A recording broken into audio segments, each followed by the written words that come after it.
Magandang araw mga ka-fish cage. Narito po tayo ngayon sa fish cage dito sa Surigao City.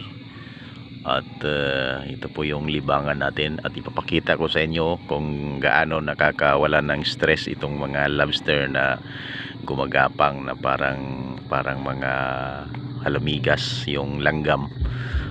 Tingnan po natin. Yan. Yan na po.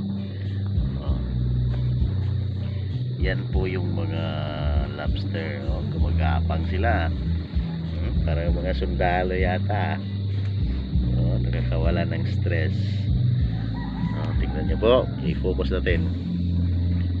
Yun. Ang galing ng mga lobster. Gumagapang.